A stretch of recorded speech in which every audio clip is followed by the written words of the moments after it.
erstmal vielen herzlichen Dank, meine Damen und Herren, dass Sie sich die Zeit nehmen, so zahlreich die Zeit nehmen und mir damit Gelegenheit geben, mit Ihnen ein bisschen über ein Thema nachzudenken, das, glaube ich, eine ziemlich hohe Brisanz hat und eine hohe Aktualität, wenn Sie so wollen. Das Thema Zukunft von Führung. Wo geht die Reise hin? Als ich mich mit dem Thema erst mal ein bisschen beschäftigt habe, habe ich die ganze Zeit einen Spruch im Kopf gehabt, wenn Sie so wollen, ein Zitat aus Star Wars. Und zwar sagt der Imperator da irgendwann: Ich spüre eine große Erschütterung der Macht, eine starke Erschütterung der Macht. Und das ging mir eigentlich durch den Kopf und dann dachte ich, kann man das zum Titel machen? Dann dachte ich, nein, das ist dann doch ein bisschen sehr plakativ und rausgekommen ist dann kompetent, kollektiv oder katastrophal. Ich würde Ihnen das Thema gerne in 3 Abschnitten vorstellen. Zuerst möchte ich gerne das Thema Führung in den Fokus gesellschaftlicher Veränderungen stellen, weil ich glaube, dass wir vor ganz speziellen Herausforderungen stellen, die sich aus der Dynamik vernetzter Systeme ergeben. Ich würde dann gerne im zweiten Abschnitt nicht nur etwas aus der Theorie erzählen, sondern ein bisschen Ihnen erklären, wie wir dort empirisch vorgegangen sind. Ich möchte Ihnen im dritten Teil einen kleinen Werkstattbericht geben aus 2 Studien, die gelaufen sind zum Thema gute Führung, und zwar einmal mit Digital Natives Generation Y und zum zweiten mit Führungskräften. Das ist mehr oder weniger aber eine Art Werkstattbericht, das ist noch nicht perfekt. Ich würde Ihnen aber gerne dann erst im zweiten Abschnitt die Methode vorstellen, weil ich glaube, man kann Ergebnisse immer nur einordnen, wenn man weiß, wie sie zustande gekommen sind. Aber lassen Sie mich bei dem ersten Teil einsteigen: Fokus in Führung gesellschaftlicher Veränderung. Ich glaube, und das ist schon fast eine Plattitüde, wenn man sich anschaut, was wir in den letzten Jahren gemacht haben, dann würde man sagen, wir haben eigentlich alles dafür getan, um die Vernetzungsdichte im System Welt zu erhöhen. Und wo immer Sie in einem System die Vernetzungsdichte erhöhen, haben Sie immer einen Nebeneffekt, und zwar erhöhen Sie die Nichtlinearitäten im System, und über die erhöhte Nichtlinearität im System haben Sie eine Explosion der Komplexität und der Dynamik im System. Ich hatte ganz interessanterweise schon 1999 einen Werbespot, der mich eigentlich sehr wach gemacht hat, und zwar ein Werbespot von Sun. Schauen Sie sich den mal an, ist ein bisschen zurück, 13, 14 Jahre rückwärts, und trotzdem trifft dieser Werbespot heute eben doch sehr heftig zu. It has arrived. Listen to me. We have absolutely nothing to fear. We're never gonna survive this, none of us. Something so powerful. There's something wrong here. Something so advanced that it knows no boundaries. We've got to upgrade the server! It's our only chance! Sun Microsystems presents The Dot. Your competition will never know what hit them. Eine ziemlich explosive Metapher, und irgendwie hat das jetzt die Führungsetagen deutlich erreicht. Interessanterweise eine uralte Erkenntnis: Wann immer sich die Medien ändern, ändert sich die Gesellschaft, und wenn sich die Gesellschaft ändert, dann ändert sich so einiges darüber hinaus. Wenn man sich das im Detail anschaut, kann man sagen, warum ist das Ganze so explosiv? Eigentlich sehr einfach. Wenn Sie in einem System die Anzahl der Knotenpunkte erhöhen, also immer mehr Teilnehmer an irgendetwas beteiligen, wenn es eine immer höhere Spontanaktivität gibt, wenn die Leute also immer eigenaktiver aktiv werden, und wenn Sie eine steigende Kopplungsdichte im System haben, dann haben Sie eben genau diesen Effekt einer erhöhten Nichtlinearität. Und da gab es wieder vor einigen Jahren einen Werbespot, der mir das zu Anfang so ein bisschen deutlich gemacht hat, und als ich den das erste Mal gesehen habe, habe ich gedacht, naja, das ist doch aber ziemlich überzogen, was Sie da zeigen. Aber wenn Sie sich jetzt mal zurückentsinnen, was dann in der Zwischenzeit passiert ist, dann merkt man, dass das gar nicht so überzogen war. Das Entstehen von Hypes und von Aufschaukelungstendenzen in nichtlinearen Systemen.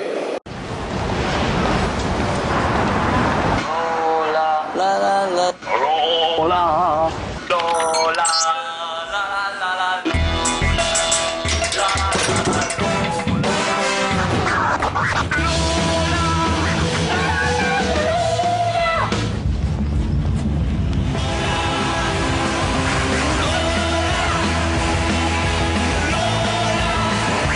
The Coke side of life. Diese Idee der Minutenberühmtheit war zu Anfang etwas kurios. Heute, glaube ich, wissen wir alle, dass das eine ziemliche Selbstverständlichkeit ist. Es passiert einfach immer wieder. Aber das Interessante dahinter ist die Systemdynamik. Wo immer Sie die Vernetzung erhöhen, entstehen solche Effekte. Und wenn Sie solche Effekte haben, haben Sie einen extremen Übergang in den Systemen, weg von der linearen Systemdynamik hin zur nichtlinearen Systemdynamik. Ich habe vor 10, 15 Jahren immer ein Pendel mitgebracht. Das kennen Sie wahrscheinlich alle, dieses Chaospendel. Und ich habe damals immer gesagt, versuchen Sie mal mit einem solchen nicht linear rückgekoppelten System eine Zielvereinbarung zu machen. Das ist tatsächlich sehr, sehr schwer, weil die Dinge sich hochgradig unvorhersagbar verhalten. Und das, was damals vielleicht noch über so ein Pendel gezeigt werden konnte, kann man heute in der Wirklichkeit an jedem Tag erleben. Es wird unglaublich schwer, die Dinge vorherzusagen. Gestatten Sie mir einen kleinen, etwas schwer vielleicht wahrnehmbaren, aber für mich ganz interessanten Film. Und zwar ist das die Entwicklung von Android. Dieses Betriebssystem für Smartphones, wie sich das sozusagen entwickelt hat. Schauen Sie sich einfach mal die Zeitreihe an. Und da gibt es einen Punkt, auf den ich gerne Ihre Aufmerksamkeit lenken möchte. Schauen Sie das an. Sie haben sozusagen zuerst eine lineare Entwicklung der Zunahme von Android und jetzt schauen Sie sich mal hier irgendwann den Punkt an, da war das, da hat sich das dann innerhalb von ganz kurzer Zeit über die ganze Welt ausgebreitet. Und jetzt versuchen Sie mal einen solchen Punkt der Entwicklung vorherzusagen. Das können Sie schlicht und ergreifend vergessen. In diesen Systemen geht Vorhersagekraft deutlich zurück und solche Resonanzwellen sind absolut typisch für die Systeme. Hier haben wir das Beispiel der Resonanzwelle nach der Ankündigung von iPad. Da hatten wir innerhalb kürzester Zeit eine gigantische Menge von Tweets, die in den Netzen rundgegangen sind und dann hatten sie so eine Art von Resonanz dort. Da konnte sich Apple eigentlich sicher sein, dass die ganz erfolgreich sind mit dem, was sie da gemacht haben, weil so eine Aufschaukelung zustande gekommen ist. Anderes Beispiel, was, wenn Sie so wollen, sogar ein ganzes Geschäftsmodell angegriffen hat. Sie erinnern sich, da wurde irgendwann in Silicon Valley wurde halt die WhatsApp-Plattform erfunden und da konnte man SMS umsonst machen und das ist dann innerhalb kürzester Zeit hochgegangen wie eine Rakete, kostenlose SMS via Internet. Dieses hier ist die Kurve der Nachfragen bei Google Insights, also das ist innerhalb ganz kurzer Zeit sehr viel geworden. Und dann war natürlich sofort die Reaktion bei den Geschäftsmodellen, die Telefonriesen verzweifeln an der Umsonst-SMS. Das hat dann dazu geführt, dass innerhalb kürzester Zeit große Umsatzeinbrüche im Geschäft waren. Und jetzt versuchen Sie das mal von Führungsseite vorherzusagen, was da passiert ist. Dann merken Sie, das wird verdammt schwer. Entsprechend haben wir hier Januar 2011 in Business Week und im World Economic Forum das große Thema Komplexität ist die heute größte Herausforderung, vor der wir in der Führung stehen. Das liegt einfach daran, dass wir keine langfristigen Vorhersagen mehr machen können. Und jetzt stellen Sie sich vor, Sie sind Führungskraft und alle gucken Sie an und sagen, wohin geht denn die Reise? Kannst du mir genau sagen, wohin die Reise geht? Und Sie stehen da und müssen plötzlich von einer Minute auf die andere extrem vorsichtig werden in dem, was Sie sagen. Und dann kommt immer dieser Begriff, wir segeln auf Sicht. Das habe ich in den letzten Jahren häufig von Führungskräften gehört. Die eigentliche Aussage ist, ich kann dir nicht mehr sagen, wo die Reise langfristig hingeht. Und wenn man sich dann anschaut, wie reagiert wird, dieses hier sind tatsächlich Schlagzeilen zum gleichen Zeitbereich von 3 Führungskräften aus der Automobilindustrie. Die beste Zeit des Autos kommt noch, nein, nein, vergiss das mit den Autos, es geht um Mobilität und dann wieder die Branche befindet sich im Umbruch. Sie bekommen unterschiedlichste Aussagen in kürzester Zeit. Und die Prognostiker sind ein bisschen aufgeworfen an dem Punkt. Dieses hier ist eine Schlagzeile Welt Online am 30.12.2010 von Herrn Dudenhöfer. Die PS-Zahl wird nicht mehr kaufentscheidendes Argument sein und 3 Monate später behauptet er das Gegenteil. Das heißt, da haben Sie, wenn Sie so wollen, mal die Aussage, mal die Aussage. Man kann das beliebig nachverfolgen über alle Branchen hinweg. Dieses hier sind noch ein paar Überschriften aus dem Bereich Automobil. Schauen Sie sich das mal an. Das ist Welt Online und das geht jetzt wirklich hintereinander. Autos werden teurer, Autos werden billiger, Autos werden teurer, Autos werden billiger. Und jetzt stehen Sie mal vor dieser Medienlandschaft und versuchen sich zu orientieren und zu sagen, wohin die Reise wirklich gehen soll. Das heißt, wir sind an einer Aussage von Karl Valentin, Prognosen sind schwierig, besonders wenn sie die Zukunft betreffen. Da hat jemand etwas vorweggenommen, was tatsächlich sehr real in dem ist, was wir heute erleben. Das heißt, wir können eigentlich sagen, die Führungswelt läuft zurzeit in etwas hinein, was man durchaus als Komplexitätsfalle bezeichnen könnte. Wir haben eine immer geringere Planbarkeit der Ereignisse und eine immer höhere Komplexität dessen, was dort ist. Und das sollte man nicht unterschätzen, wenn man sich für irgendetwas entscheidet, hat man eine gigantische Wirkung in den Netzwerken. Das heißt, wir haben eine Explosion der Wirkung, die wir haben und die Grundlage für das, was wir entscheiden, wird immer vager und immer schwieriger. Und jetzt wird dann schon deutlich, dass das für Führung eine extreme Herausforderung ist, vor der man steht. Man kann einfach die Frage stellen, ist Führung wirklich kompetent oder ist sie einfach katastrophal, weil sie notgedrungen drauf los entscheiden muss und nicht wirklich eine gute Grundlage hat für das, was sie da entscheidet. Die einzige Antwort, die man da als erstes so geben kann, ist dann immer das Erkennen und Reflektieren von Zusammenhängen. Das heißt, man muss verstehen, wie der Kontext ist. Und bevor man sozusagen Zieldefinition und Planung hat, geht es immer um das Verstehen von Zusammenhängen. Man kann Komplexität reduzieren über Musterbildung. Das haben im Prinzip die Psychologen immer gewusst. Und gestatten Sie mir ein paar kleine Beispiele aus der Wahrnehmungspsychologie. Hier links haben wir zum Beispiel etwas, wo unser Gehirn relativ schnell mit umgeht. Vielleicht sehen Sie das, was da aussieht wie ein paar Flecken, ist im Prinzip ein dalmatinischer Hund in einer dalmatinischen Landschaft. Wenn Sie den Hund sehen, dann ist es alles ganz einfach. Wenn Sie danach suchen, dann müssen Sie eine Weile drauf schauen. Und es gibt tatsächlich immer Beispiele dafür, dass etwas, was scheinbar sehr komplex ist, dann nach ganz kurzer Zeit sehr einfach wird, wenn man damit ein bisschen umgeht. Das heißt, man muss die Komplexität aushalten, mit der Komplexität experimentieren und wenn man dann die richtige Position gefunden hat, dann ist das ein Komplexe plötzlich sehr, sehr einfach und man stellt fest, dass es eine Frage der Perspektive ist, um zu verstehen, worum es da gegangen ist. Das heißt, das Aushalten von Komplexität ist ein großes Thema dieser Zeit. Nur wenn wir die Komplexität aushalten, hat das Gehirn eine Chance, diese Muster zu erkennen. Und interessanterweise hat uns ein Schweizer Künstler mal sehr gut vor Augen geführt, was das heißt, wenn man Komplexität zu schnell vereinfachen will. Und zwar ist er hingegangen und hat Bilder in ihre Einzelteile zerlegt. Sie kennen den Herrn vielleicht, Ursus Verli. Hier links haben wir einen Picasso, rechts haben wir den geordneten Picasso. Und wenn man da drauf schaut, merkt man dann sehr schnell, dass Komplexität und Kompliziertheit zwei verschiedene Themen sind. Kompliziertheit kann man nicht reduzieren, da kann man keine gemeinsame Lösung finden, da findet man keinen Zusammenhang. Also erster Punkt auf jeden Fall, was wir alle miteinander lernen müssen, ist das Aushalten von Komplexität. Erst wenn wir das zulassen, dass wir etwas nicht verstehen, haben wir eine Chance, es zu verstehen. Und da, glauben Sie mir, ist der Mensch intuitiv eigentlich relativ gut in der Lage, das zu tun. Interessanterweise ist auch diese Botschaft absolut nicht neu, hat mich sehr fasziniert. Die alten Chinesen hatten eine Situation, wo die Führer einen Hut aufgesetzt bekommen haben, der mit so einer Art Perlenschnur abgesichert wurde. Man konnte nicht richtig hingucken. Das heißt, die Kunst des Führers war der unscharfe Blick. Je unschärfer man guckt, desto mehr hat man die Chance, Muster zu erkennen, Zusammenhänge zu erkennen. Und das war eigentlich immer schon eine zentrale Aufgabe von Führung. Nur diesen Erkenntnisprozess wirklich zu managen, das wird eines der Themen sein, mit dem sich Führung auseinandersetzen muss. Das heißt, wir sind in einer Situation, wo wir sagen können, bei der Übergang von linearer zu nichtlinearer Systemdynamik geht es nicht mehr so sehr um das Ausrichten des Handelns durch Zieldefinition, sondern es geht um die Reduktion von Komplexität durch Mustererkennung. Hans-Peter Dürr würde sagen, es ist der Übergang vom Verfügungswissen, wo es um die Frage geht, welche Handlungsstrategien sind effektiv und effizient, zum Orientierungswissen. Welche Rahmenbedingungen, in denen wir arbeiten, sind eigentlich bedeutsam und wichtig. Das heißt, die Führungskraft wird, um auf die Komplexitätsfalle zu antworten, immer weniger Planer erfolgreicher Umsetzungsprozesse sein und immer mehr ein Partner für kontextklärende Reflexion. Wir sind weniger bei der Frage nach dem Wie als bei der Frage nach dem Warum.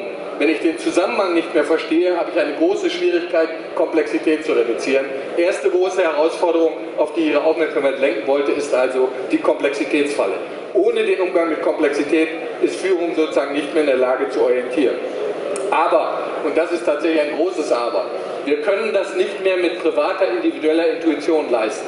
Ich glaube, wir sind in einer Situation gelandet, wo die Komplexität inzwischen so groß ist, dass ich mich nicht mal mehr auf das intuitive Musterbilden des Einzelnen verlassen kann, sondern dass es darum geht, von dem Einzelmenschen hin zum Kollektiv zu gehen und zu sagen, okay, liebe Leute, wir haben gemeinschaftlich ein Problem, wir müssen miteinander Mustererkennung betreiben und da sind wir dann tatsächlich nicht mehr beim Intelligent One, wir sind nicht mal mehr bei den Intelligent Few, beim Team, sondern wir sind eindeutig bei den Intelligent Many, wir sind beim Netzwerk.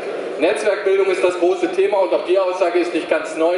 Ashby hat das eigentlich schon in den 50ern gesagt, wo immer man ein hochkomplexes, hochvernetztes System vor sich hat, muss man intern im Minimum so komplex und vernetzt sein wie extern. Das heißt, wir haben eigentlich nur eine einzige Lösung, um mit dem Problem umzugehen. Wenn wir draußen eine Welt haben, die sich immer mehr vernetzt, dann müssen wir uns intern vernetzen. Das heißt, Netzwerkbildung ist das Problem und die Lösung des Problems. Nur wenn wir das tun, können Sie sich vorstellen, was passiert. Wir erhöhen weiter die Komplexität. Das heißt, wir müssen mit Komplexität auf Komplexität antworten und es geht eigentlich darum, ständig hinzugehen und die Organisationsform zu ändern, also zu wechseln zwischen der Hierarchie auf das Netzwerk und zurück. Und diese beiden Organisationsformen sind nicht per se ein Widerspruch, sondern es ist eine Art und Weise, damit umzugehen. Wie schaffen wir das immer wieder von der einen Variante auf die andere zu schalten, also in die Netzwerkfunktion zu gehen, um die Intelligenz aller mit ins Spiel zu bringen. Wir haben und dann, und das ist der interessante Teil, nach der ersten Herausforderung, der Komplexitätsfalle, eine zweite Herausforderung. Wo immer Sie die Vernetzung erhöhen, haben Sie eine Machtverschiebung im System. Das heißt, die Leute werden immer aktiver, sie beteiligen sich. In vernetzten Systemen entscheidet nicht der Anbieter darüber, was gemacht wird, sondern der Nachfrager. Das heißt, wir haben eben gerade bei einer Einleitung diesen interessanten Spruch gehabt, Führungskräfte sollen charismatisch sein. Glauben Sie mir, in diesem System kann keiner charismatisch sein, dem das Charisma nicht von anderen verliehen wird. Das heißt, es ist nicht mehr der etwas sendet, der interessant ist, sondern der Empfänger entscheidet darüber, ob das, was dieser jemand sagt, tatsächlich eine Bedeutung hat oder nicht. Das heißt, es geht am Ende um Resonanz. Diese Idee ist auch wieder relativ alt. Vor 14 Jahren wurde das für Märkte formuliert. Märkte sind Gespräche. Heute wissen wir alle, das bezieht sich nicht nur auf Kunden, das bezieht sich inzwischen durchaus auch auf Mitarbeiter, auf Bürgerinnen und Bürger. Das heißt, wir haben eine grundsätzliche Tendenz zur Demokratisierung über die Vernetzung, die wir brauchen. Die Komplexitätsfalle hat die Vernetzung erzwungen und die Vernetzung erzwingt die Demokratisierung der Systeme. Und da steht die Frage der Führung wieder massiv im Raum. Wie gehen wir tatsächlich damit um? Sind wir in der Lage umzuschalten vom hierarchischen zum vernetzten Tun? In vernetzten Systemen, das kann ich Ihnen sicher sagen, ist emotionale Resonanz ein zentraler Punkt. Sie kennen vielleicht diese Beispiele, mich hat das mal sehr fasziniert. Sie haben hier jemanden, der hat die Wege in Parks geplant. Und dann rennen die Leute ganz woanders her. Wenn der also ein bisschen genauer hingeguckt hätte, hätte er sich eine Menge Schotter sparen können und das im übersetzten Wort tatsächlich sowohl mit Geld als auch mit Realitäten. Das heißt, wo immer Sie mit irgendeinem komplexen System arbeiten, hören Sie einfach genau hin, was sich in diesem System bildet. Wenn sozusagen die emotionale Resonanz nicht da ist, dann passieren sehr kuriose Sachen. Und gestatten Sie mir ein etwas anekdotisches Beispiel aus einer Fernsehsendung, und zwar aus der Fernsehsendung Monk, vielleicht kennen Sie die. Da ist eine kleine Szene, die ich ganz amüsant finde. Da trifft nämlich jemand, der von seiner Sache sehr überzeugt ist, auf jemanden, der dazu gar keine Resonanz zeigt. Und schauen Sie sich mal an, wie komisch sowas wirken kann. Dürfte ich das hier bitte mal sehen? Nur ganz kurz. Klar, entschuldigen Sie mich. Die 17.000 $ Kamera? Die hat's Ihnen angetan, hm? Okay, eins muss man sagen. Sie haben Geschmack. Das ist die beste Kamera der Welt. Ich habe gerade 5 Stück an den britischen Geheimdienst verkauft. Sehr gut. Die beste Kamera der Welt.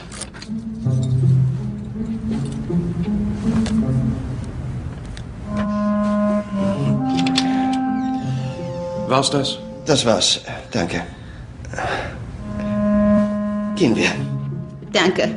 Ja, so ist das. Also manchmal ist, wenn der eine Seite ganz überzeugt von dem, was er da gerade anbietet und die andere Seite zeigt keine Resonanz. Das heißt, wo immer Sie in Netzwerken in irgendeiner Art und Weise Wirkung erzeugen wollen, müssen Sie eine Ahnung davon haben, was in diesen Netzen resonanzfähig ist. Und das ändert natürlich eine ganze Menge. Wir haben tatsächlich einen Megatrend in der Gesellschaft, den man als Einmischung bezeichnen könnte. Und dieser Megatrend ist eigentlich eine Folge der neuen Netzwerkmöglichkeiten. Die Menschen können sich einbringen und sie tun das auch. Und die Beispiele gehen ja wirklich nahtlos. Wir haben ja Beispiele ohne Ende. Und manchmal erwischt die Lawine jemanden doch sehr plötzlich. In ein paar Monaten ist das Thema plötzlich so groß, dass man wirklich aus seiner Position geschmissen wird. Und solche Dinge passieren real. Die Umfrage, die Deutschen wollen mitregieren, nur eins kann wir uns dann schon klar machen. Dieses Mitregieren ist nicht mehr eine Aktivität in politischen Parteien, sondern was die Denke dahinter ist Volksentscheide, Bürgerbegehren. Es geht also nicht darum, in Strukturen aktiv zu sein, sondern es geht darum, in Netzwerken aktiv zu sein. Und das ist eine grundsätzliche Änderung in der Art und Weise, wie man das tun möchte. Resonanzbildung in Netzwerken wird einfach zu einem sehr wichtigen Machtfaktor und wir erleben das manchmal im politischen Bereich tatsächlich in Lawinenform, wo dann keiner mehr in der Lage war, vorherzusagen, was da passiert. Und entsprechend sucht man dafür Begriffe. Widerstand 2.0 war einer, der dort kursiert ist. Wir haben also eine zweite große Herausforderung, das ist die Machtverlagerung in den Systemen. Es geht nicht mehr um die Gestaltungsmacht, die über Strukturen verliehen wird, sondern es geht über die Gestaltungsmacht, die man über Resonanz verliehen bekommt.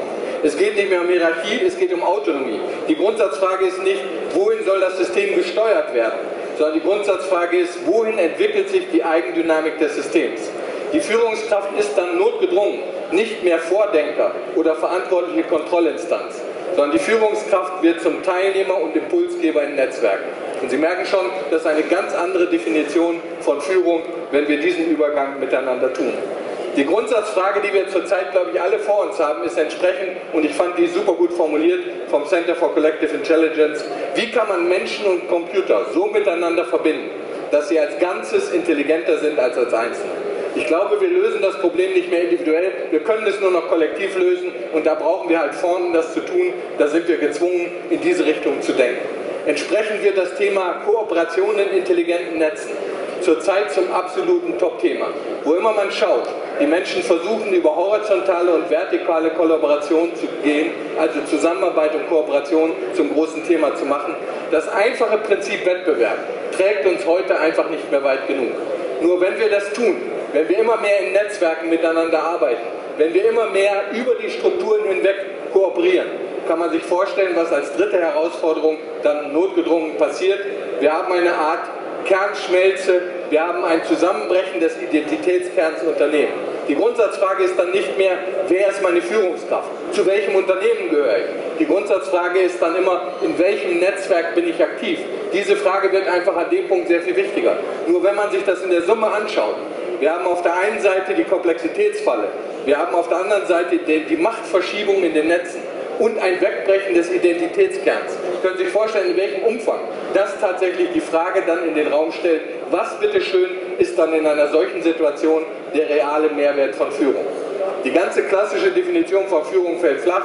Wir haben also eine dritte große Herausforderung der Kernschmelze. Es geht nicht mehr darum, Arbeitsverhältnisse als sicherheitgebenden Identitätsanker im Raum zu haben, sondern es geht darum, Arbeitsverhältnisse als Passage im lebenslangen Lernwerk zu akzeptieren.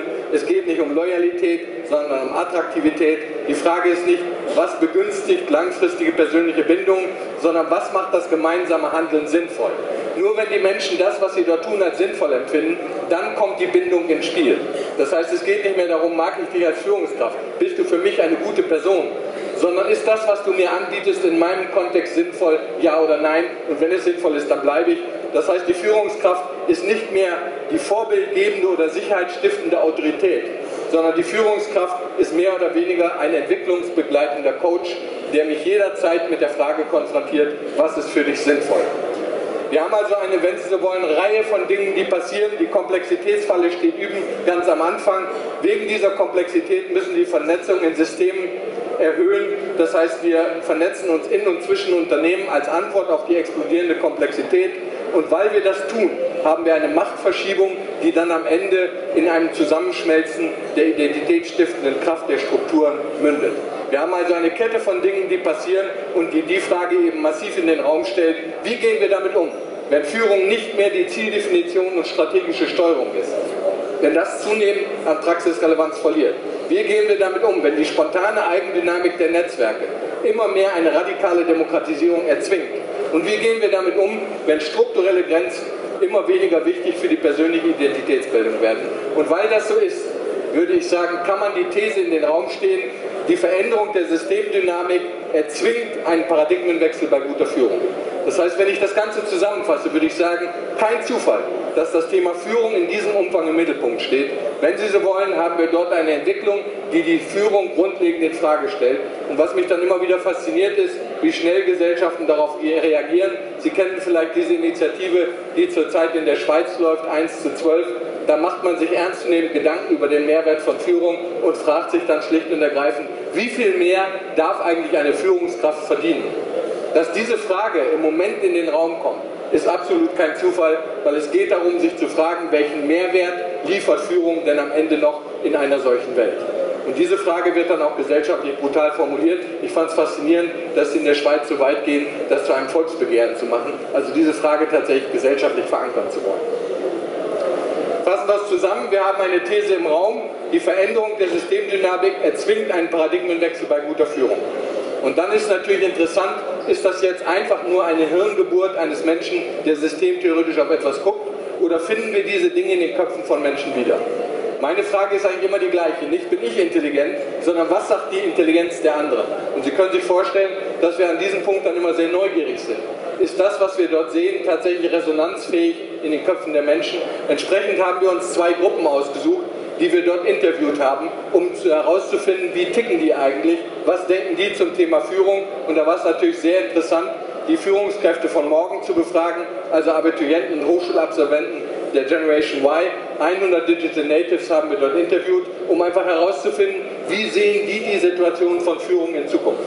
Wir haben dann eine zweite Gruppe befragt, natürlich Führungskräfte, in dem Fall 200 Erfahrungsexperten, Führungskräfte, die uns empfohlen worden sind, als Leute, die sich mit guter Führung gut auskennen. Und ich muss gleich dabei sagen, für den zweiten Teil hat sich ein Muster ergeben, das uns dazu zwingt, nochmal nachzuladen. Wir wollen dort nochmal 200 weitere Führungskräfte befragen, weil uns das einfach nicht reicht. Aber ich möchte Ihnen gerne die Ergebnisse an dem Punkt schon zeigen. Die Art und Weise, wie wir es gemacht haben, ist dabei allerdings sehr wichtig. Also insofern gestatten Sie mir, Ihnen für 5 bis 10 Minuten die Methode vorzustellen, mit der wir diese Interviews durchgeführt haben, weil dann kann man, glaube ich, einigermaßen einwerten, was sozusagen das Ergebnis dort ist. Sie erinnern sich an dieses Beispiel, man will herausfinden, was ist resonanzfähig in einem System. Und das habe ich zumindest gelernt. Wo immer Sie etwas wirklich wissen wollen, dann fragen Sie nicht, sondern hören Sie zu. Je besser Sie zuhören, desto mehr wissen Sie, was auf der anderen Seite resonanzfähig ist. Und die große Frage, die wir haben, ist dann, wie kann man eigentlich methodisch geleitet zuhören? Eins war mir klar, mit Fragebogenaktionen, Fragen stellen, wird das nicht gehen. Gestatten Sie mir einen kleinen Ausschnitt, den Sie vielleicht kennen und den ich total schlagend fand, weil da ist eine sehr witzige Situation, wo Herr Nowotny anfängt, Fragen zu stellen und auf der anderen Seite jemand steht, der nicht so richtig weiß, was er damit anfangen soll. War die Währungsfrage, die ungelöste europäische Währungsfrage, das schwierigste Problem dieser Konsultation? Ja. Und Sie haben dem Präsidenten keine Lösung von unserer Seite aus mit auf den Rückweg geben können? Doch. Haben Sie ihm die Termine genannt, die so wichtig sind? Die Termine, die Festlegung des Wechselkurses der D-Mark? Nein. Und Sie sind sicher, dass er trotzdem befriedigt war? Ja. Schauen Sie, das ist einer der Gründe, weshalb ich mir irgendwann mal geschworen habe, bevor du dich zum Experten erhebst, lass doch den anderen den Experten sein. Frag die Leute nicht so geschlossen, dass sie nur noch Ja, Nein, Amen sagen können, sondern lass es offen. Lass ihnen die Möglichkeit, ihre Muster zu entfalten. Und da haben wir relativ lange nach einer Methode gesucht, wie schaffe ich das, in strukturierter Form, dem anderen die Freiheit zu lassen, was immer er antworten will. Und da sind wir eigentlich auf die Idee gekommen, naja, wir müssen in der Lage sein, sozusagen die Menschen als Messinstrument für Kulturen zu benutzen. Und da bin ich nach einer Weile sehr optimistisch geworden, weil tatsächlich Menschen intuitiv in der Lage sind, Kulturen einzuschätzen. Wir sind hervorragend da drin, über Intuition Komplexität zu reduzieren. Gestatten Sie mir einen kleinen Filmausschnitt, der mir sehr ans Herz gewachsen ist. Und zwar ist das ein Werbefilm vom Guardian. Sie werden, wenn Sie den Film sehen, nacheinander durch 3 verschiedene Situationen laufen und keine Situation werden Sie haben, wo Sie nicht sofort verstehen, worum es geht, aber Sie werden sich wundern über die Änderung. 3 kleine Situationen, maximale Leistung des Gehirns. An event seen from one point of view gives one impression.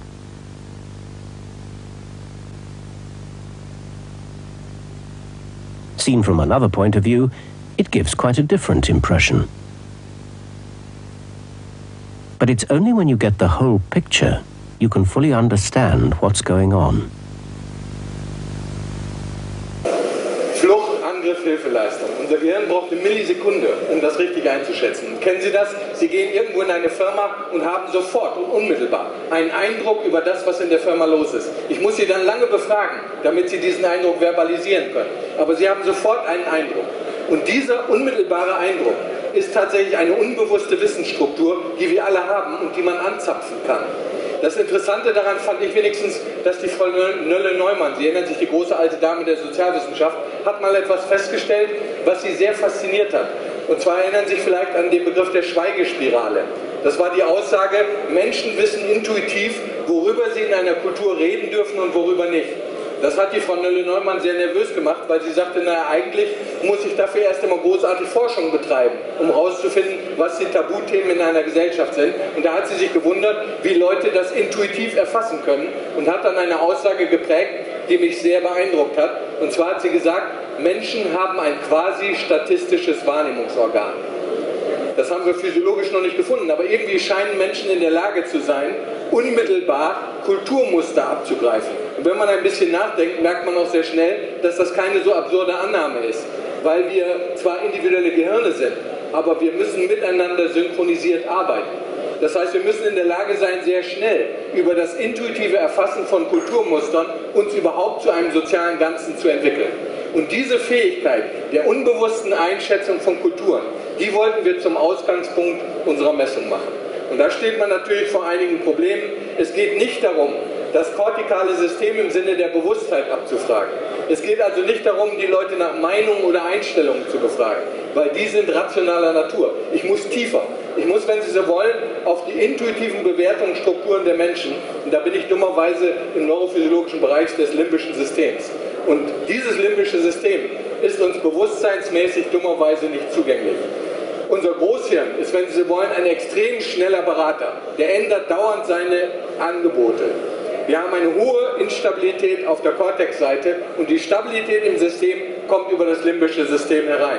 Wie schnell wir in der Lage sind, auf der kognitiven Seite zu wechseln, kann man an vielen Beispielen zeigen. Gestatten Sie mir zwei, nicht ganz ernst gemeint. Wenn Sie diesen Satz hier lesen, ist das ein ganz normaler Satz. Ich habe endlich für meinen Sohn ein Fahrrad bekommen. Wenn die Antwort dann aber lautet, da haben Sie aber einen guten Tausch gemacht, dann merken Sie, dass Sie ganz schnell in die Änderung hinein können. Ihr Großhirn ist super da drin, Dinge neu zu bewerten. Ein anderes kleines Beispiel dafür ist ein Werbefilm von der Berlitz School. Schauen Sie sich das einfach mal an, wie schnell Ihr Gehirn daran ist, neue Bewertungen vorzunehmen. Das hier ist mein Sektor. Das hier ist das wichtigste Gerät des Küstenwächters. Das Gerät und das Gerät. Überlebensradar.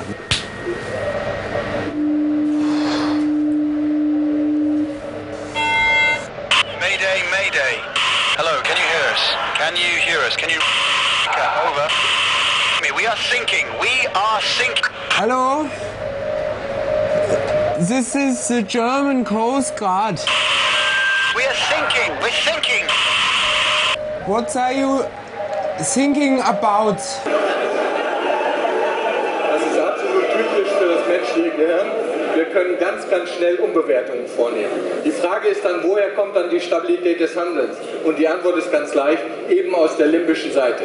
Ich kann jetzt eine Menge darüber erzählen, was für eine Bedeutung das limbische System und die unbewussten Bewertungen haben. Es ist vielleicht viel schöner, Ihnen das kurz in einem kleinen Experiment zu demonstrieren.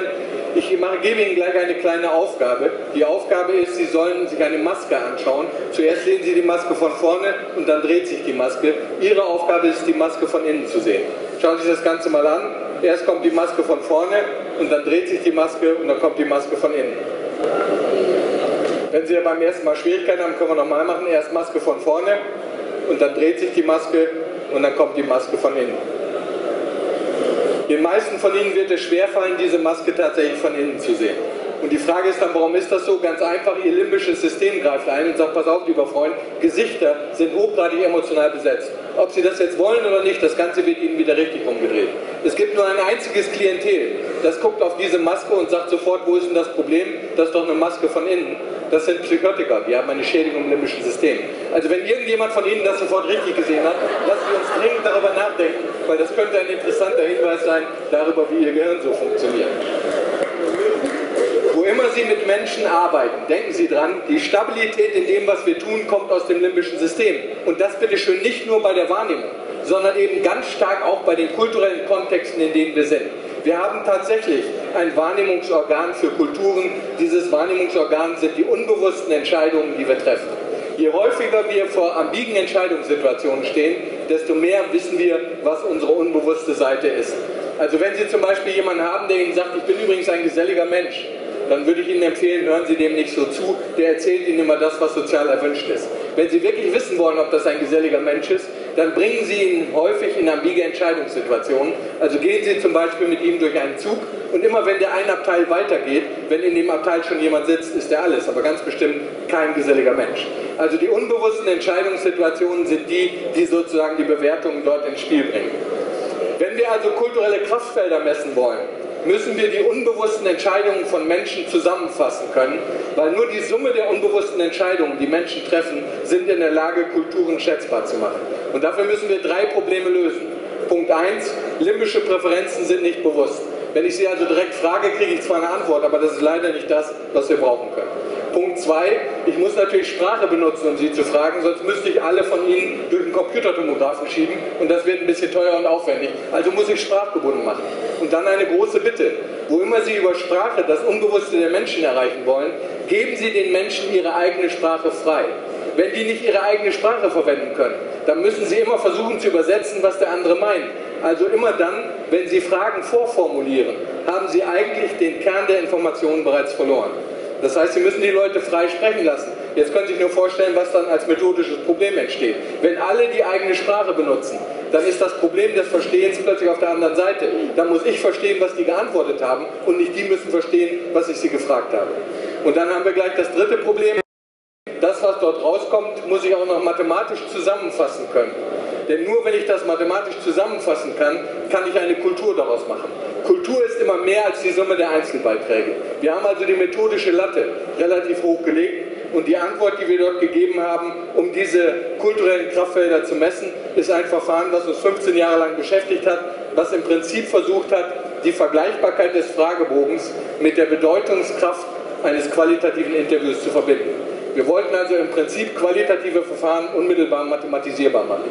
Und das war tatsächlich ein etwas längerer Weg. Und gestatten Sie mir, dass ich Ihnen das kurz an einem Beispiel erkläre, was Ihnen jetzt zum Thema Führung ein bisschen weit weg erscheinen mag, aber dann sind wir ganz bei der Methode. Diese Methode gibt nur eine Sache vor, nämlich Vergleichselemente. Das ist eine Liste von Dingen, die Menschen im Kopf vergleichen können. In dieser Liste kann im Prinzip alles drinstehen, was Menschen im Kopf miteinander vergleichen können. Das könnten auch Filme sein, Bilder, was auch immer. Und das Verfahren braucht nur diese Vorgabe. Was man dann tut ist, man wählt sich zwei von diesen Elementen aus, sagen wir mal, was mir persönlich wichtig ist und Statussymbol heute und beginnt mit einem scheinbar sehr simplen Frage-Antwort-Spiel. Erste Frage, was mir persönlich wichtig ist und Statussymbol, eher ähnlich oder eher verschieden. Da könnte genauso gut stehen, ideale Führung und meine heutige Führungskraft, eher ähnlich oder eher verschieden. Dann sagt man in diesem Fall, naja, Status ist mir nicht so wichtig, ist verschieden. Dann kommt die Folgefrage, warum ist das verschieden? Und jetzt müssen die Leute antworten. Und ich wähle mal ein Wort, da könnte man alles reinschreiben, zum Beispiel Fitzli-Putzli, wenn das für den anderen was bedeutet. Ich schreibe mal sowas rein, was fast so ist wie Fitzli-Putzli, nämlich Nachhaltigkeit. Da weiß auch niemand so richtig, was damit gemeint ist. Nachhaltigkeit, sorry. Jetzt habe ich hier das Wort Nachhaltigkeit drin und frage ihn, was ist dann für dich der Gegensatz? Jetzt sagt er meinetwegen, naja, Verschwendung. Jetzt habe ich eine Gegensatzdimension, die nicht vom Befrager kommt, sondern Befragten. Jetzt muss ich mich also schwer anstrengen, herauszufinden, was um alles in der Welt meinen Sie eigentlich mit Nachhaltigkeit? Das ist ja ein sehr schillernder Begriff. Und jetzt kommt eigentlich eine kindliche Form von Sprachverstehen rein. Kinder lernen Sprache ja nicht über den Duden. Sie lernen die Sprache einfach, indem sie ihren Eltern zuhören, wie die Worte verwenden. Das heißt, die Wortverwendung ist der Zugang dazu, was die Bedeutung ist. Das ist eine alte Idee von Wittgenstein, der hat mal gesagt, ein Wort ist wie eine Schachfigur. Es ist die Art und Weise der Verwendung, die definiert, was das Wort bedeutet. Das heißt, ich muss die Leute nur veranlassen, ihre eigenen Worte möglichst häufig zur Beschreibung von Dingen zu verwenden. Und wir machen einfach nichts anderes, als alle vorgegebenen Elemente jetzt auf der Basis der eigenen Dimensionen möglichst schnell und ohne nachzudenken einschätzen zu lassen. Ist so zum Beispiel ideale Mobilitätslösung mehr Nachhaltigkeit, mehr Verschwendung? Wird er wahrscheinlich sagen Nachhaltigkeit. Auto in Deutschland heute, naja, das ist irgendwie dazwischen. Auto in morgen wird Nachhaltigkeit sein und so fort. Sie können sich vorstellen, was passiert. Der Mensch produziert, ohne sich das so richtig klar zu machen, eine Matrize. Er produziert einen eigenen Gegensatz und stuft alle Elemente in diese Gegensatzdimension ein. Und das machen wir jetzt nicht einmal, sondern wir machen das immer wieder. Und wenn wir das 2 Stunden lang gemacht haben, entsteht eine solche Matrize. Der Mensch gibt sozusagen auf der Basis seiner eigenen Worte Urteile ab. Und Sie können sich vorstellen, schon bei der zweiten Zeile weiß der nicht mehr, was der bei der ersten gesagt hat. Er hat keine Chance, mir künstlich ein Bild zu erzeugen. Der Weltmeister im Behalten von digitalen Zeichen kommt bis maximal 80. Also selbst der Weltmeister würde schon nach der zweiten Zeile sozusagen aufgeben. Sie können sich natürlich vorstellen, wenn man sowas jetzt mit Vorständen macht, dann ist das ganz interessant, weil die immer sagen, ich weiß gar nicht, was ich hier mache. Ich sage, ja, ist genau richtig, entspannen Sie sich, darum geht es. Also arbeiten Sie mal einfach drauf los, wir wollen ein Muster von Ihnen. Aber es fällt Ihnen nicht ganz leicht. Das, was wir dann haben, ist eine solche Matrize. Jetzt können Sie sich vorstellen, mit der Matrize kann man nicht so richtig in die Rückmeldung gehen. Deshalb machen wir aus der Matrize einen semantischen Raum. Mit jeder Dimension, die ein Mensch dazufügt, differenziert er seine Welt aus, sodass wir am Ende für einen Menschen einen solchen Raum haben, der relativ leicht interpretierbar ist über Distanz und Nähe. Alles, was hier nah beieinander ist, ist in der Matrize ähnlich gewesen. Wenn dieser Mensch also hier, was mir persönlich wichtig hingelegt hat, und direkt daneben oder in die Nähe den Smart, dann ist er offenkundig ein intuitiver Liebhaber von Kleinwagen. Was für diesen Menschen gar nicht in Frage kommt, sind Oldtimer. Das ist ganz weit weg. Also das wäre nicht sein Thema, scheint also ökologisch ein bisschen geprägt. Und wir haben dann eben die Begrifflichkeiten, die er benutzt, um seine Welt zu ordnen. Da ist hier hinten Statik und Langsamkeit, Abhängigkeit, Fahrzeiten und Strecken sind fest, wenn es um das Thema Bahn geht. Das heißt, ich habe die innere Abhängigkeit seiner Worte von dem, was er dort eingeschätzt hat. Und jetzt kommt der interessante Teil. Kann man das zusammenfahren über mehrere Menschen? Man kann wenn man diese Elemente nimmt, diese gelben Punkte, und rotiert sozusagen das Muster eines anderen Menschen so lange übereinander, bis man den minimalen Abstand aller Punkte von allen Punkten hat, dann entsteht langsam mit jeder dazugekommenen Person eine Welt, die nicht die Welt einer einzelnen Person ist, sondern das gesamte Muster von 100 Personen abbildet. Jetzt haben Sie hier sozusagen die ganzen freien Äußerungen, die passiv mitrotiert sind. Und der interessante Teil ist, wenn wir jetzt hier unten zum Beispiel einen Begriff stehen haben wie clever, dann kann dieser Begriff direkt neben intelligent stehen. Der gleiche Begriff clever kann aber auch hier oben direkt neben hinterlistig stehen. Also ist die Art und Weise der Verwendung des Wortes, die definiert, wo das im Raum landet. Wenn Sie das jetzt zum Beispiel mit Ingenieuren machen, stellen Sie fest, die haben 4, 5 verschiedene Begriffe von Innovation. Die reden zwar immer mit einem Wort, aber die verstehen sich gar nicht, weil die eigentlich immer sagen müssen, Innovation in der Meinung 1, Innovation in der Meinung 2. Wenn Sie das ganze Muster haben, sehen Sie auf einen Blick, was das Muster ist, was die Leute dort benutzen. Und das ist, wenn Sie so wollen, der Rahmen der Informationen, den wir dort spannen. Wir haben diese ganzen freien Aussagen und clustern sie jetzt einfach nach Raumrichtung und bekommen dann ein Vektorfeld, was nicht mehr das Vektorfeld eines Einzelnen ist, sondern, wenn Sie so wollen, die Ordnung der Kultur. Und in dieser Ordnung sind dann die Elemente eingestuft. Dieses hier war beispielsweise das reale Bild von 2007 und das war damals schon sehr interessant, was mir persönlich wichtig war, lag direkt neben Kleinwagen, ganz weit weg von Statussymbol, ganz weit weg von Premiumfahrzeugen. Als wir das den Leuten 2007 erzählt haben, Premium ist nicht mehr das Ziel der Menschen, haben die alle gesagt, du spinnst. Aber diese Wertemuster laufen 5 bis 6 Jahre vor der Realität her. Und dann plötzlich ist es real. Schauen Sie, hier war damals, 2007, gab es nur ein ganz paar Leute, die ideal tatsächlich in Richtung Statussymbol gelegt haben. Alle anderen waren schon woanders. Und wenn man das über der Zeit betrachtet, kann man dann sehen, wie sich sozusagen das Muster über die Jahre ändert. Wenn man es immer wieder interviewt, sieht man sozusagen die sich wandelnden Feldkräfte einer Kultur. Man schaut zu, wie Werte entstehen und Werte vergehen. Man guckt in etwas hinein, was man normalerweise als Muster nicht erkennen kann. Interessanterweise haben wir ja hier einen völlig parametrischen Raum. Wenn ich hier auf der linken Seite das Kulturmuster habe und bewege jetzt diesen Punkt dadurch, dann sieht man auf der rechten Seite immer das zugehörige Vektorfeld. Das heißt, wir können immer verstehen, was in der jeweiligen Raumposition gemeint ist.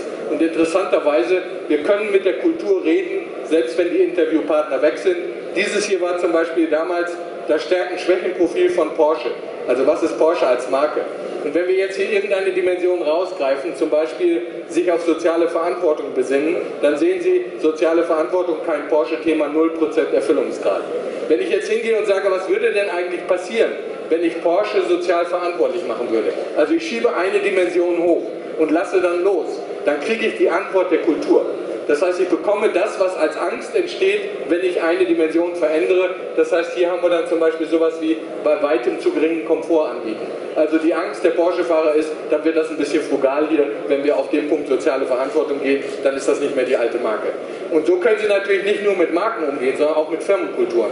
Das heißt, Sie merken dann, wenn ich in einer Firma zum Beispiel die Dezentralität erhöhe, dann entstehen bestimmte Ängste bei den Menschen. Also was immer Sie verändern, Sie bekommen eine kulturelle Antwort auf das, was Sie haben. Was mich dann natürlich immer interessiert ist, wie aussagekräftig sind die Ergebnisse. Dieses hier waren tatsächlich reale Interviews, die wir gemacht haben zum Thema Auto. Und das Interessante ist, 2007, 2008 war bereits Carsharing attraktiver, sozusagen näher am Ideal als Auto kaufen. Nur 2009 hat sich das umgedreht. Das war der Effekt der Abwrackprämie. Da hat man diesen Effekt nochmal gehabt. Und jetzt guckt man sich diese Kurve an und fragt, naja, entspricht das den Massendaten? Wir haben mal gegengespiegelt, was sozusagen die Suchstrategien zum Thema Carsharing bei Google sind. Und dann sehen Sie, wir haben eine Korrelation von Punkt 9 annähernd.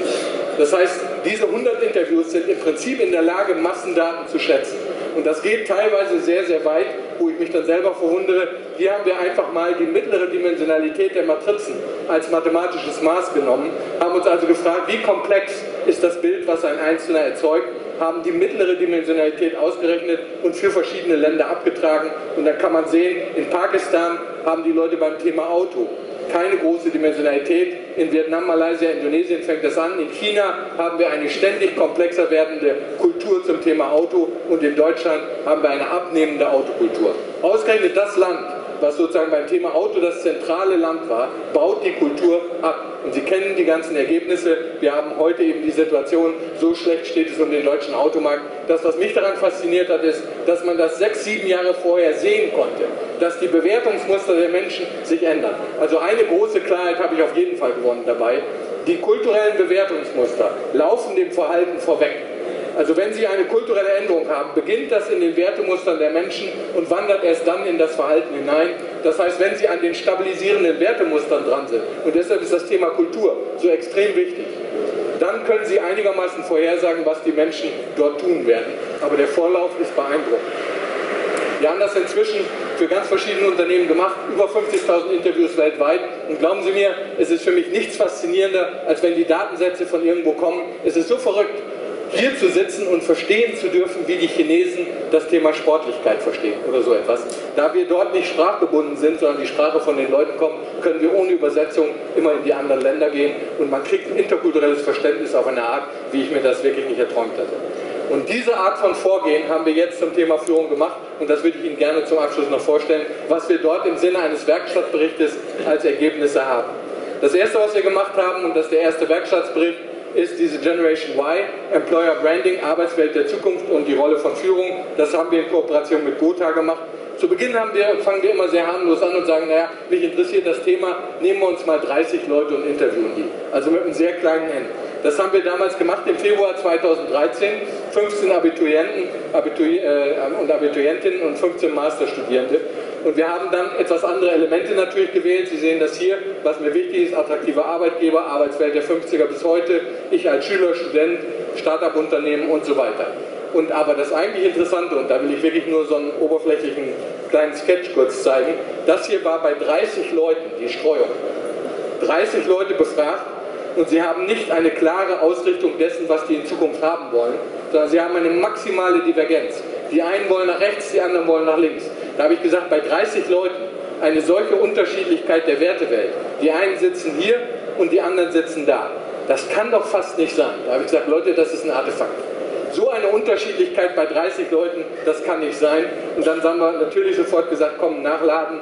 Wir haben dann 50 Abiturientinnen und Abiturienten befragt. Wir haben 50 Masterstudierende befragt und haben uns das Bild dann angeschaut und es ist das gleiche Bild. Das heißt, die erste Aussage, und die steht wirklich massiv im Raum, wenn Sie mit jungen Leuten heute reden, glauben Sie mir, die Generation Y ist kein kohärentes Muster. Da gibt es nicht die man immer in der Presse liest. Das sind die sozusagen ganz in die Autonomie wollen und so. Das sind zwei völlig verschiedene Resonanzmuster, die dort sind. Und wie verschieden die sind, da habe ich mich wirklich fast verjagt, weil ich das nicht geglaubt hatte, dass das so geht. Dieses hier ist das Muster der einen Gruppe. Die sagt übrigens, was für mich Arbeit ist, ist ein persönlicher Lernweg. Ich will eigenständig sein, unangepasst, experimentell, vernetzt, vielfältig, sinnvoll und glücklich. Das sind die zentralen Werte, die wir dort haben. Was wir gar nicht wollen, ist fremdbestimmt, konventionell, geordnet, hierarchisch, monoton, unerfüllt, gezwungen. Das ist ungefähr das, was den Digital Natives unterstellt wird. Und dann gibt es eine zweite Gruppe, die sieht das ganz, ganz anders. Das sind wieder ungefähr 50%, die sagen, es soll für mich durchorganisiert, etablierend, sicher, hierarchisch, zielgerichtet, professionell und engagiert sein. Was ich gar nicht will, ist alleinverantwortlich sein, unterbezahlt, unsicher, chaotisch, unmotiviert, naiv und passiv. Und diese beiden Wertewelten stehen, und das ist mathematisch für uns immer der Hammerteil, die stehen senkrecht aufeinander. Das heißt, das, was der eine gut findet, findet der andere explizit schlecht. Und was der eine explizit gut findet, ist für den anderen das Problem. Ich frage mich immer, wie reden die miteinander? Und ich habe mich dann gefragt, was passiert da? Ich glaube, dass was hier passiert ist, da setzen junge Leute eine Wette auf die Zukunft. Die einen setzen die Wette und die anderen die. Und da fragt man sich immer, wo kommt die Unterschiedlichkeit der Wetten her? Und meine Antwort darauf ist wahrscheinlich von der gesellschaftlichen Situation. Wir haben eine Situation, wo wir uns absolut nicht darüber im Klaren sind, geht es nach links oder geht es nach rechts. Und junge Leute machen das, was junge Leute dürfen. Sie überpointieren. Sie sagen dann, okay, dann entweder oder, aber nicht dazwischen. Das heißt, die sind nicht sehr kompromissbereit, sondern die setzen ihre Wette auf das ein oder andere Muster und das tun sie sehr unbewusst, aber sehr, sehr klar. Das heißt, wenn man sich das anschaut, dieses ist sozusagen der Idealzentroid der einen Gruppe, die sagt ganz klar Autonomie, die andere Gruppe sagt ganz klar Sicherheit und das sind zwei verschiedene Muster, die sich wirklich im Raum trennen lassen. die sogar mathematisch senkrecht aufeinander stehen, ganz selten gefunden. Ich kann mich fast nicht erinnern an einen Datensatz, der so klar war wie dieser. Da würde ich mich wirklich weit aus dem Fenster lehnen. Wenn wir dort sogar einen Fragebogen starten würden, müssten wir das wahrscheinlich in der gleichen Art wiederfinden, weil das Muster doch sehr, sehr dramatisch ist. Wenn man sich das im Clusterraum anguckt und unterteilt, findet man da allerdings, dass die Gruppe, die auf Sicherheit geht, aus 2 Subgruppen besteht. Also ist nicht ganz so undifferenziert, wie ich es gerade gesagt habe, sondern hier gibt es 2 Gruppen, die sich auseinander dividieren lassen mathematisch. Und wenn man sich das anguckt, dann haben wir eben 2 Leute, die ideal zwar hier auf die hierarchische Seite setzen, die anderen auf die, aber diese beiden Gruppen unterscheiden sich schon relativ deutlich.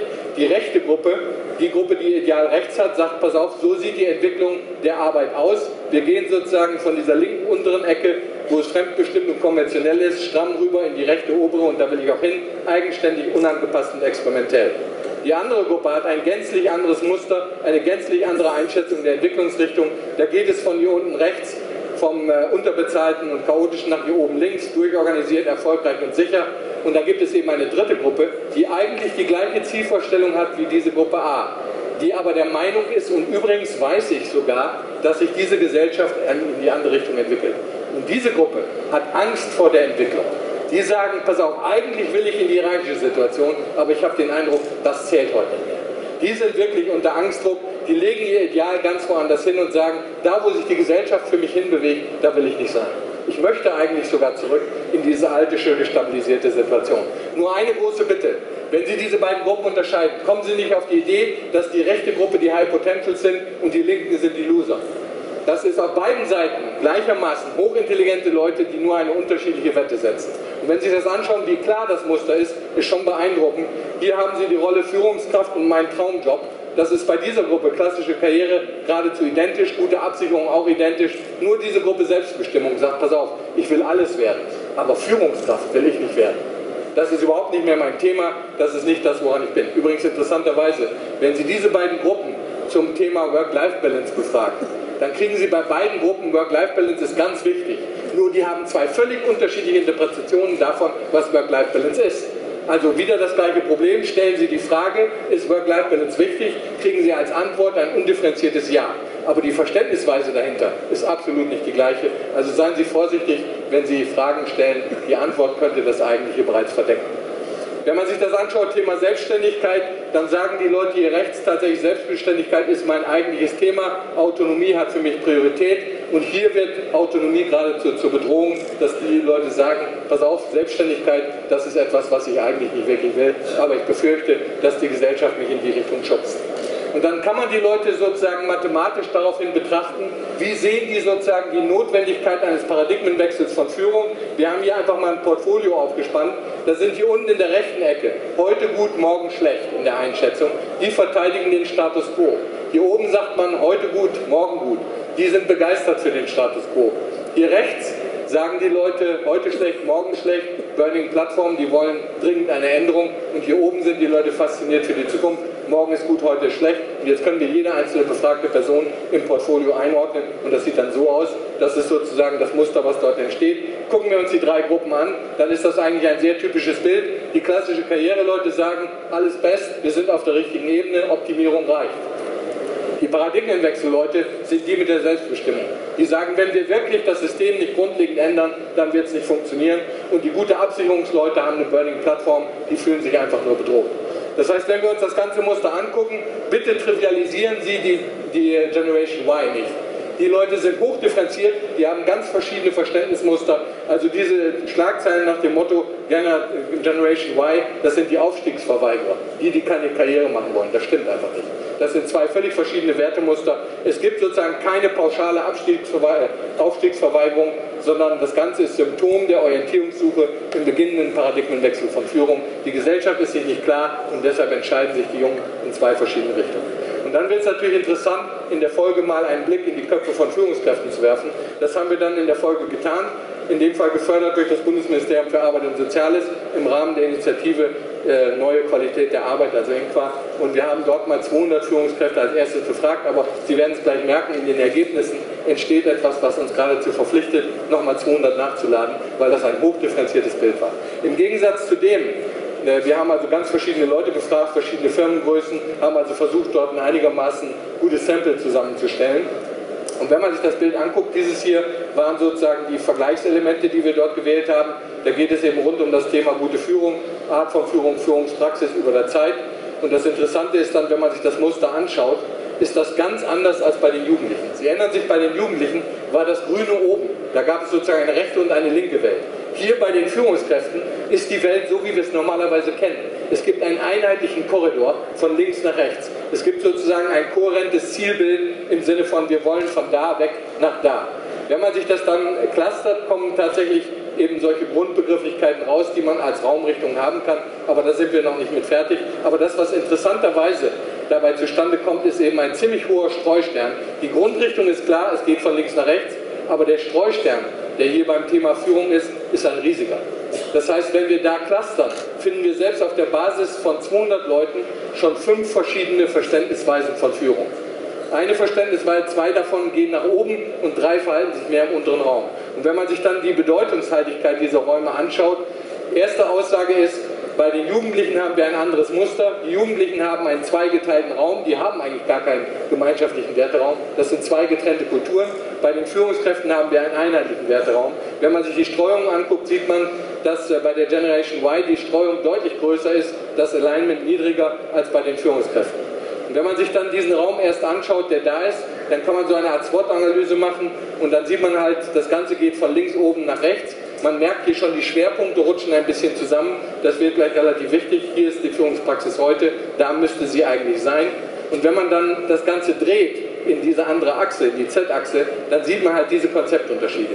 Und da merkt man, 2 Hauptachsen sind auf jeden Fall schon drin, selbst auf dieser Basis der Auswertung. Unten ist es Hierarchisierung, oben ist es Demokratisierung, rechts ist es Fokus auf System und links ist es Fokus auf Mensch. Und dann spannen sich tatsächlich ein Raum auf, wo hier unten in der Führungspraxis heute Gewinnmaximierung, Effizienzsteigerung, Zielvereinbarung, Kennzahlensteuerung die großen Themen sind. Wandern wir dann hoch, dann geht das in Diversity Management, Netzwerkbildung, Transparenz, Entscheidungsautonomie bis hin zur Demokratisierung. Gehen wir auf die Seite hier rüber, mehr Fokus auf Personen, dann ist es Gemeinwohlorientierung, Personal Coaching, Einfühlungsvermögen, Wertschätzung und hier unten ist es dann die Vorbildfunktion von Führung. Das war mir bei weitem nicht differenziert genug. Deshalb habe ich gesagt, wir müssen dringend nachladen. Nur diese Grundmuster sind schon da. Wir haben also ungefähr die Hälfte der Leute, die mehr hier in diesen Demokratisierungsbereich rein wollen und die andere Hälfte, die eigentlich mehr in dem Bereich hier verbleibt. Und wenn man sich das anschaut, dann sieht man, dass die Bewertung von Zielvorgabe oder Zielvereinbarung und Strategie grundsätzlich anders ist. Bei diesen unteren 3 Gruppen ist Strategie und Zielvereinbarung relativ nah dran am Ideal. Die anderen sagen, nein, Führung ist nicht mehr Strategie und Zielvereinbarung. Die bringen das bereits vom Ideal weg. Zielvereinbarung und Strategie sind nicht mehr in deren Fokus. Aber das eigentlich Interessante auf dieser Basis der Auswertung war für mich das, wir haben mal geschaut, wie schätzen die Entwicklung über der Zeit ein. Und dann sehen Sie, dass die 3 unteren Gruppen, die sagen übrigens, wir sind im Bereich von Zufriedenheit mit dem Status quo. Bei denen sieht das so aus, dass sie sagen, zwischen ist und soll ist fast kein Unterschied beim Thema Führung. Führung, so wie sie heute ist, ist richtig. Und die anderen beiden Gruppen sehen einen maximalen Unterschied heute zwischen ist und soll. Sie können sich auch da vorstellen, wie schwierig das ist, da zu diskutieren. Die einen sagen, ich habe einen maximalen Druck in Richtung Prozessmusterwechsel und die anderen sagen, wovon redest du? Also dort eine große Dissonanz in der Bewertung. Und Sie können sich vorstellen, dass diese Unterschiedlichkeit der Bewertung in den Köpfen der jungen Leute genau zu dieser Art von Divergenz führt. Das heißt, meine Hypothese ist, die sich in der beruflichen Orientierung befindende Generation Y überpointiert die bei den Erfahrungsexperten vorhandene Ambivalenz bezogen auf die Idee guter Führung. Solange wir nicht klar nach außen kommunizieren, was wir da haben wollen, müssen wir uns nicht wundern, wenn die andere Seite dort sozusagen eine hohe Suchstrategie hat und nicht weiß, worum es geht. Schauen sich die Entwicklung an über alle, also nicht nach Gruppen aufgeteilt, dann sagen eigentlich alle, seit den 70er, 80ern auf die 90er haben wir uns eine große Distanz zwischen dem, was Führung sein sollte und dem, was Führung ist, erwirtschaftet. Mit dieser Orientierung auf Effizienzsteigerung, Gewinnmaximierung und Zielvereinbarung, also dieser ganze Teil von Management by Objectives, war nach Meinung der Führungskräfte eine Überpointierung in eine bestimmte Richtung. Das müssen wir korrigieren, da wollen sie eigentlich alle in irgendeine andere Richtung gehen. Das heißt, eigentlich geht es darum, hier oben gute Führung hinzugehen und da ist die Frage, was müssen wir tun, um diese von allen wahrgenommene Lücke wieder zu schließen. Und da gucken wir natürlich gerne in diese Räume rein und fragen uns, sind die logisch? Ja, die sind logisch. Hier unten haben wir die Großunternehmen, hier eher die kleineren Unternehmen. Und wenn man sich den Raum in seiner Bedeutungshaltigkeit anguckt, fällt etwas sehr deutlich auf. Hier unten haben wir ein sehr, sehr dichtes Netz von Bemerkungen, die die Leute gemacht haben. Das heißt, wenn die über was reden, reden die ganz differenziert über den unteren rechten Teil des Raumes, die reden über das alte Konzept von Management. Aber wenn Sie hier oben gucken, die Vision von Führung, da gibt es fast keine Begrifflichkeiten. Und da war der Punkt, wo ich gesagt habe, Mensch Leute, da reichen mir jetzt 200 bei beiden nicht. Wenn ich verstehen will, wohin sich dieser Raum entwickelt, brauche ich mehr Input. Und das ist tatsächlich eine große Bitte, wenn Sie uns in irgendeinem Zusammenhang Führungskräfte nennen können, die wir weiter befragen können. Ich bin einfach hochgradig daran interessiert, was entsteht hier oben in dieser Welt, die sozusagen die geplante Zukunftswelt ist. Da brauche ich deutlich mehr Input, als ich im Moment habe. Das, was wir hier im Moment vor uns haben, nennen wir ganz gerne einen Sehnsuchtsraum. Die Leute wissen ganz genau, was sie nicht wollen, aber sie wissen noch nicht, was sie wollen. Und an dem Punkt braucht es tatsächlich die kollektive Intelligenz. Also große Bitte, wenn Sie sich dort beteiligen mögen, würde ich mich sehr freuen. Das ist www.guteführung.de im Stand H30 in der Halle 2.1 oder eben bei Inqua. Dort können Sie sich sozusagen melden, wenn Sie wissen, wer da als Interviewpartner interessant wäre. Wir würden gerne bis zum Anfang des nächsten Jahres das komplettieren, um sozusagen aus der Menge Mensch das Gefühl zu gewinnen, wohin die Reise geht, weil am Ende glaube ich, dass man als Einzelner darüber weder bestimmen kann, noch intelligent genug ist, sondern wir brauchen die Intelligenz aller im Sinne einer kulturellen Betrachtung. Wenn ich es zusammenfassen sollte, würde ich sagen, wir haben mit Sicherheit, das sehe ich einfach als Systemtheoretiker so, wir haben eine Explosion der Vernetzung. Und diese Explosion der Vernetzung ist wie ein Erdbeben. Und das Epizentrum dieses Erdbebens lag eigentlich im Bereich der Kunden, im Markt. Da hat es begonnen. Und von da hat sich die Schockwelle ausgebreitet, sozusagen Hoch-PR und Marketing, interne Kommunikation, dann kam das Thema Enterprise 2.0 sozusagen in die Unternehmen. Wir haben es zu neuen Kulturentwicklungsprozessen notgedrungen geführt und ich glaube, jetzt ist dieser Tsunami angekommen auf der Führungsetage und deshalb ist das Thema Führung tatsächlich für meine Begriffe das Zentrale der nächsten Jahre, weil darauf müssen wir schlicht eine Antwort finden. Wie gehen wir mit der Sache um? Nur wenn Sie da nach einer Antwort suchen, gestatten Sie mir am Ende noch einen kleinen Filmausschnitt von IBM. Bitte machen Sie es nicht auf diese Art, bitte antworten Sie nicht so. Wo ist denn Erik? Der kommt sonst immer zum Markt. Böser Sturm letzte Nacht. Vielleicht ist er aufs Riff. Vielleicht über Bord gegangen. Vielleicht ertrunken. Oder Haie. Haie. Vielleicht verkauft er seinen Fang online. Direkt vom Boot. Haie. Wireless E-Business von IBM. Einfach kaufen, einfach verkaufen. Von überall. So sind Menschen normalerweise drauf. Also wenn immer man etwas ändert, sagen die Leute, machst doch erstmal so weiter, wie es war. Typisch menschlich, so geht's nicht. Und da wir noch eine kleine Minute Zeit haben, gestatten Sie mir noch einen letzten kleinen Ausschnitt, Filmausschnitt. Und zwar würde ich Sie bitten, einfach mal zuzuschauen, wie sich die Zukunft entwickelt. Nicht ganz ernst gemeint, aber ganz witzig, kommt natürlich auch aus dem Internet. Schauen Sie einfach mal dem Auto hinterher und begreifen Sie, worum es in Zukunft geht. Schauen Sie einfach ganz aufmerksam dem Auto hinterher.